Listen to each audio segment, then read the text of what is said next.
बच्चों, सामान्य हिंदी कक्षा 11 में मैंने आपको इसके पहले सरदार पूर्ण सिंह की जीवनी बताई थी। सरदार पूर्ण सिंह की जीवनी के बाद उनका लिखा हुआ निबंध आचरण की सभ्यता पढ़ते हैं और इस निबंध को लेखक ने बड़ी ही भावपूर्ण शैली में लिखा है। इसमें लेखक ने आचरण के विविध पक्षों का उल्लेख करते हुए मानव जीवन में उसके महत्व की चर्चा की है। लेखक के अनुसार सदाचरण अपूर्व वस्तु है। जिस व्यक्ति को आचरण का यह भंडार मिल जाता है, उसके लिए कुछ भी अप्राप्त नहीं रह जाता। सदाचरण सभी विद्याओं, कलाओं, साहित्य एवं राजत्व से भी श्रेष्ठ है। लेखक के अनुसार सदाचरण की भाषा मौन होती है। यह मन के विभिन्न क्रियाकलापों को से स्वयं प्रकट होता है, वाणी से नहीं। लेखक के अनुसार आचरण हिमालय के समान उच्च एवं महान है। जिस प्रकार हिमालय के निर्माण में अनंत काल लगा होगा, उसी प्रकार आचरण के निर्माण में भी दीर्घ काल लगता है, अर्थात वह अत्यधिक समय लगता है। इस प्रकार सदाचार की प्राप्ति आसानी से नहीं होती।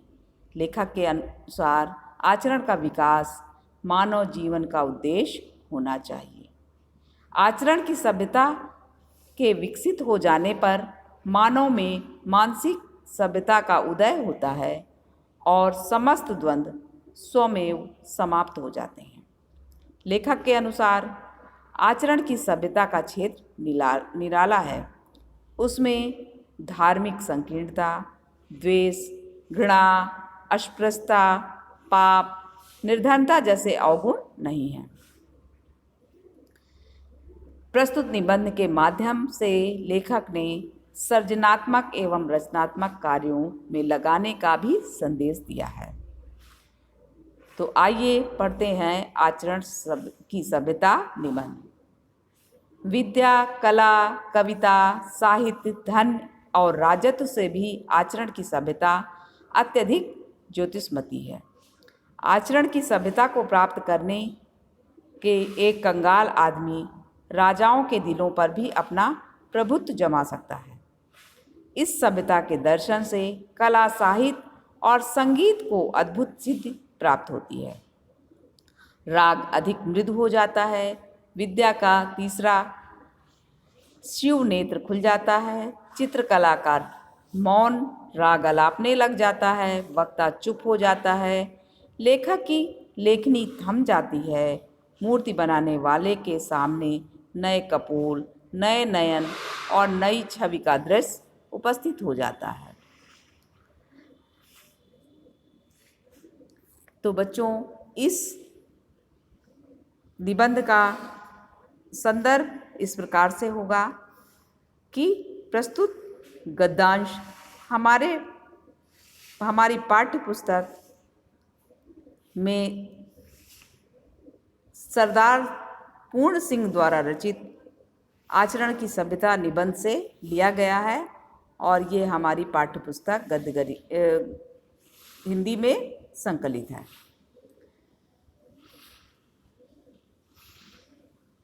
बच्चों, इस निबंध में या इस अवतरण में लेखक ने जीवन में सदाचरण के महत्व का प्रतिपादन करते हुए उसकी अद्भुत शक्ति का परिचय कराया है। संसार में विद्या, कला, साहित्य, धन और राजसत्ता बड़ी चमत्कारिक वस्तुएं हैं। व्यक्ति इनके द्वारा सारे संसार को जीत सकता है, किंतु इन सबसे भी अधिक चमत्कारिक आचरण की सभ्यता।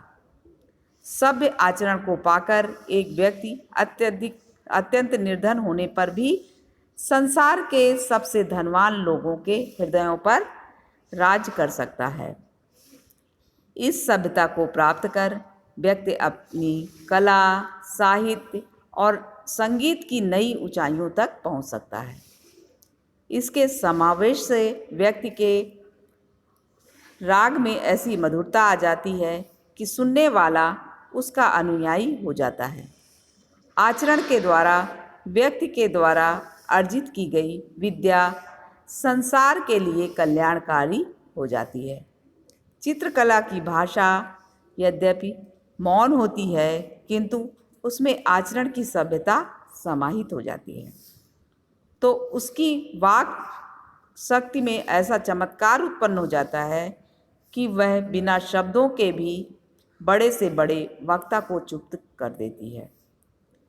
लेखक को उन भावों को व्यक्त करने के लिए शब्द नहीं मिल पाते और मूर्तिकार को अपनी मूर्ति गढ़ने के लिए उन नए भावों को उकेरने की चुनौती खड़ी हो जाती है कि वह उन्हें अपनी मूर्ति के गालों, नेत्रों और मुख में किस प्रकार चित्रित करे।